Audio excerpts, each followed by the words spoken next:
Quand Luc ne pense plus aux résultats des régionales ou aux négociations de la COP21, il s'angoisse pour son repas de Noël. Pourra-t-il, comme chaque année, proposer du foie gras à Léa? La grippe aviaire va-t-elle gâcher son réveillon?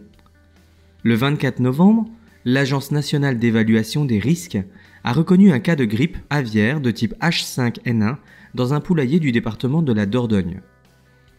Le 30 novembre, 2 nouveaux cas étaient découverts en Dordogne dans 2 élevages de volailles.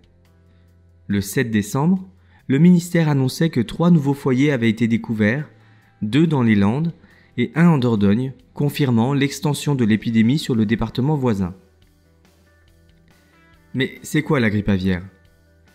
La grippe aviaire est une maladie animale infectieuse, virale et très contagieuse. Elle touche les oiseaux domestiques ou sauvages, chez qui elle peut provoquer la mort. Les oiseaux migrateurs constituent le principal vecteur de diffusion des virus. Les virus peuvent être transmis à d'autres espèces animales, notamment le porc, et dans certains cas, l'homme. Mais quels sont les dangers pour l'homme? La transmission à l'homme est possible en cas de contact avec des animaux malades dans des espaces confinés. Certains ont été recensés lors de l'épidémie qui a eu lieu entre 2004 et 2007, essentiellement en Asie. Selon l'OMS, 447 personnes en sont mortes, sur 842 cas confirmés. Mais le véritable risque, c'est une mutation du virus qui permettrait une transmission d'homme à homme.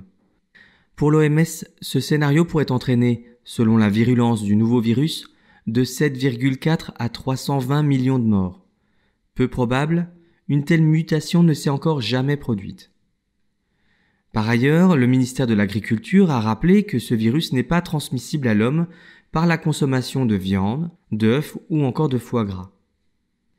Et quelles sont les conséquences économiques? Le manque à gagner potentiel hors Union européenne représente 580 millions d'euros, dont 353 millions d'euros pour la viande de volaille fraîche et 107 millions d'euros pour le foie gras. Le marché japonais, premier importateur de foie gras, a annoncé le 4 décembre des restrictions sur ses importations. Mais malgré les précautions prises par certains pays, la consommation reste pour l'instant autorisée dans l'Union européenne. Luc et Léa, tout comme vous, pourront manger du foie gras pour les fêtes de fin d'année.